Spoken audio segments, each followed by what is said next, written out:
There was a lot of evidence prepared, or presented, I should say, and that evidence was looked at by the sort of breadth of consultants, GPs, healthcare workers, and lots of feedback was given to that, and that has all been sort of assimilated and worked on to update that data. And that data was presented again tonight, and again has been fed back to by our public who are here tonight. I'm encouraged that the experts are telling us the story from the beginning, warts and all, and so that gets us involved early on in the process, and so hopefully they will be able to take on board any comments which we have to make. So the case for change is the reasons why we're looking in Dorset to carry out the clinical services review in the first place. And we've identified 3 major reasons why we would want to do that. First is our population. We currently have 750,000 people living in Dorset, but it's predicted that by 2020 that's going to go up by another 50,000. An extra percentage of those will be over 65 or under 20, so i.e. the non-working population. The second reason, patients' needs. We did the big ask last year, and we got over 6,000 replies to that, and there were several themes that came out of that.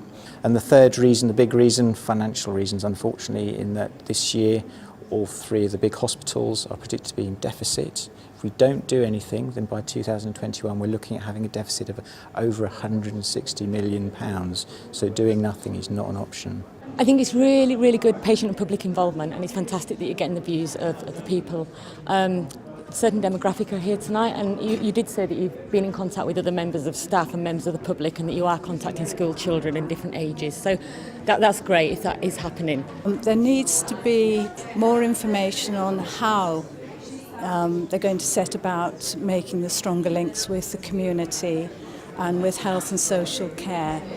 One lady brought up the point about the role of the voluntary organisations, and I would really like to see more information on that. I think the key is we're listening to people.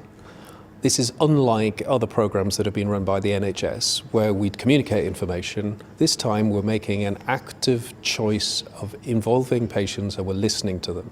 So at the events, we're capturing their feedback, we're putting that straight into the programme team to help shape the services for Dorset. So the next event is a next stage in a story, so it's coming to chapter 2. So if chapter 1 has got people interested, and it clearly has by this evening, then chapter 2 is how the plot develops and how it develops into a story for Dorset.